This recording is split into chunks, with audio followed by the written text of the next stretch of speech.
Hello അസ്സലാമു അലൈക്കും, welcome back to my channel. അപ്പോൾ ഇന്ന് വന്നിട്ടുള്ളത് ഒരു അടിപൊളി ഡ്രിങ്കിൻ്റെ റെസിപ്പിയുമായിട്ടാട്ടോ. നമ്മുടെ ഈ ഒരു ചൂടിനും അതേപോലെ തന്നെ ക്ഷീണത്തിനൊക്കെ നമ്മൾ പുറത്തൊക്കെ പോയി വരുമ്പോൾ നല്ലൊരു കൂളായിട്ടുള്ള ഡ്രിങ്ക് കുടിക്കാൻ എല്ലാവർക്കും താല്പര്യമല്ലേ. അപ്പോൾ വീട്ടിലുള്ള ഐറ്റംസ് വെച്ചിട്ട് നമുക്ക് ഇതേപോലത്തെ ഒരു അടിപൊളി ഡ്രിങ്ക് നമുക്ക് റെഡിയാക്കി എടുക്കാം കേട്ടോ. വയറിനൊക്കെ നല്ല പ്രശ്നങ്ങളൊക്കെ ഉള്ളവർക്കൊക്കെ നല്ല ആശ്വാസം കിട്ടുന്ന രീതിയിലുള്ള അടിപൊളി ഡ്രിങ്ക്. അപ്പോൾ എങ്ങനെയാണ് ഇത് റെഡിയാക്കി എടുക്കണമെന്ന് കണ്ടു നോക്കാം. അപ്പോൾ അതിന് മുന്നേ നമ്മുടെ വീഡിയോസ് നിങ്ങൾക്ക് ഇഷ്ടമായി കഴിഞ്ഞാൽ ഒന്ന് ലൈക്ക് ചെയ്യുക, ആദ്യമായി കാണുന്നവരാണെങ്കിൽ സബ്സ്ക്രൈബും കൂടെ ചെയ്യാം കേട്ടോ. അപ്പോൾ എങ്ങനെയാണെന്ന് കണ്ടു നോക്കാം. അപ്പോൾ ഇന്ന് ഞാൻ വന്നിട്ടുള്ളത് നല്ലൊരു അടിപൊളി സമ്മർ ഡ്രിങ്കിൻ്റെ റെസിപ്പിയുമായിട്ടാട്ടോ. പുറത്തെ ഈ ഒരു ചൂടിനെ അതിജീവിക്കാൻ പറ്റിയിട്ടുള്ള നല്ലൊരു ഹെൽത്തി എന്ന് തന്നെ പറയാട്ടോ. നമുക്ക് ക്ഷീണം മാറാനും അതേപോലെ തന്നെ നമ്മുടെ ശരീരത്തിന് ഉഷാറിനും ഉന്മേഷത്തിനൊക്കെ പറ്റിയിട്ടുള്ള നല്ലൊരു ഐറ്റം. അപ്പോൾ നമുക്കിത് എങ്ങനെയാണ് റെഡിയാക്കി എടുക്കണമെന്നും എന്തൊക്കെയാണ് ഇതിന് വേണ്ട ഇൻഗ്രീഡിയൻസ് എന്തൊക്കെയാണെന്നും ഞാൻ പറയാട്ടോ. അപ്പോൾ അത് മധുരത്തിന് ആവശ്യമായിട്ടുള്ള പഞ്ചസാര എടുത്തിട്ടുണ്ട്, 2 തണ്ട് പുതിനയില എടുത്തിട്ടുണ്ട്. നമ്മളൊരു ഫ്ലേവറിന് വേണ്ടിയിട്ട് എടുത്തിട്ടുള്ളതാട്ടോ. അപ്പം ഇനി ഇത് താല്പര്യമില്ല എന്നുണ്ടെങ്കിൽ മാറ്റിയെടുക്കാം. പിന്നെ ഇതാ നമ്മൾ ഒരു പച്ചമുളക് എടുത്തിട്ടുണ്ട്, ചെറിയ കഷ്ണം ഇഞ്ചി എടുത്തിട്ടുണ്ട്, ഒരു ചെറുനാരങ്ങ എടുത്തിട്ടുണ്ട്. പിന്നെ നമുക്ക് വേണ്ടത് പനിക്കൂർക്ക. ഇത് നമുക്ക് മൂക്കടപ്പ്, ജലദോഷം, തൊണ്ടവേദന, കഫക്കെട്ട് ഒക്കെ വരുമ്പോൾ നമ്മൾ പിള്ളേർക്ക് വാട്ടിയിട്ട് നമ്മൾ ഇതിൻ്റെ നീര് നമ്മൾ കൊടുക്കാറുണ്ട്.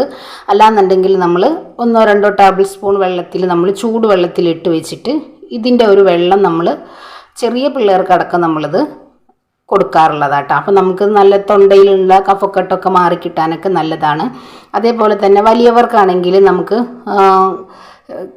ചുമ, ജലദോഷം, കഫക്കെട്ട്, പനിയൊക്കെ വരുന്ന സമയത്ത് നമ്മളിത് 2 തണ്ട് ഇല പൊട്ടിച്ചിട്ട് നമ്മൾ ചായ റെഡിയാക്കി എടുക്കുമ്പോൾ അതിലേക്ക് ഇട്ട് കൊടുത്തിട്ട് ഒരു ഗ്ലാസ്സിലേക്ക് ഒഴിച്ച് നല്ല വെറും വയറ്റിൽ നമ്മളിത് കുടിച്ചു കഴിഞ്ഞാൽ നല്ലൊരു ആശ്വാസമാട്ടോ.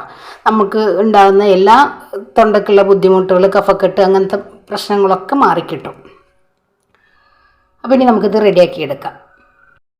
പിന്നെ ഞാനിതാ മിക്സിയുടെ ഒരു വലിയ ജാറിലേക്ക് നമ്മൾ എടുത്ത് വെച്ചിട്ടുള്ള നമ്മുടെ ഈ ഒരു ഇഞ്ചി, പച്ചമുളക്, പുതിനയില, പനിക്കൂർക്ക ഇത്രയും നമ്മൾ ഈ ഒരു ജാറിലേക്ക് അങ്ങ് ഇട്ട് കൊടുക്കുക. ഒന്ന് കീറിയിട്ട് ഇട്ട് കൊടുക്കുക കേട്ടോ. അപ്പം ഇനി നമുക്കിതൊരല്പം വെള്ളം ഒഴിച്ചിട്ട് നല്ല പോലെ ഒന്ന് അടിച്ചു കൊണ്ടുവരാം.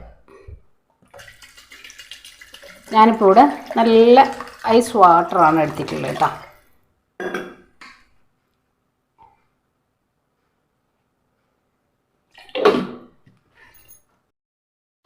പിന്നെ ഞാനിതൊരു ബൗളിലേക്ക് നമുക്കൊന്ന് മാറ്റിയെടുക്കാം.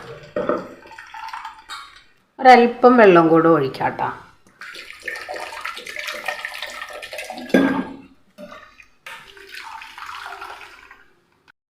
ഇനി ഇതിലേക്ക് നമ്മൾ ചെറുനാരങ്ങ ഒന്ന് പിഴിഞ്ഞങ്ങ് ഒഴിക്കും. ഇനി ഇതിലേക്ക് ഒരു പിഞ്ച് ഉപ്പ്, ഒത്തിരി വേണ്ട കേട്ടോ, വളരെ കുറച്ച്. ഇനി നമുക്ക് മധുരത്തിന് ആവശ്യമായിട്ടുള്ള നമ്മുടെ പഞ്ചസാര.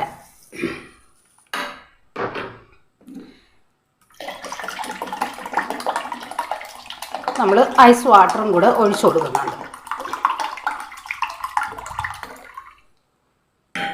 ഇനി ഇത് നല്ലപോലെ ഒന്ന് അടിച്ചെടുക്കാം. അപ്പോൾ ഇതാ നമ്മൾ നേരത്തെ മാറ്റിയെടുത്ത അതേ ബൗളിലേക്ക് തന്നെ നമ്മളിതാ അടിച്ചു കൊണ്ടുവന്നിട്ടുണ്ട്. ഇനി ഇതിലേക്ക് നമുക്ക് ഐസ് ക്യൂബ് ചേർത്ത് കൊടുക്കാം കേട്ടോ. കണ്ടില്ലേ, ചൂടിനൊക്കെ നമ്മൾ പുറത്ത് പോയി വരുമ്പോൾ നമുക്ക് നല്ലൊരു കൂൾ വാട്ടർ കിട്ടിക്കഴിഞ്ഞാൽ അത്രയും സമാധാനമല്ലേ. അപ്പോൾ എല്ലാവർക്കും നമ്മുടെ വീട്ടിലുള്ള ഐറ്റംസുകൾ വെച്ചിട്ട് ഇതേപോലൊക്കെ ഡ്രിങ്ക് റെഡിയാക്കി നമ്മൾ ബോട്ടിലിൽ സൂക്ഷിച്ച് വെക്കുകയാണെങ്കിൽ നമുക്ക് പുറത്തൊക്കെ പോയി വരുമ്പോൾ എടുത്ത് കുടിക്കാനൊക്കെ നല്ല അടിപൊളിയാട്ടോ. അപ്പം നമുക്ക് അതേപോലെ വയറിൻ്റെ പ്രശ്നങ്ങളൊക്കെ ഉള്ളവർക്കൊക്കെ ഇതേപോലൊക്കെ റെഡിയാക്കിയിട്ട് കുടിക്കാനായിട്ട് പറ്റും. അപ്പോൾ എല്ലാവർക്കും നമ്മുടെ വീഡിയോസ് ഇഷ്ടമാണെന്ന് വിശ്വസിക്കുകയാണ്. എല്ലാവരും ട്രൈ ചെയ്യുക, ഫീഡ്ബാക്ക് അറിയിക്കുക. അപ്പോൾ ഇൻഷാ അല്ലാഹ് നാളെ മറ്റൊരു വീഡിയോ കാണുന്നവരെ അസ്സലാമു അലൈക്കും.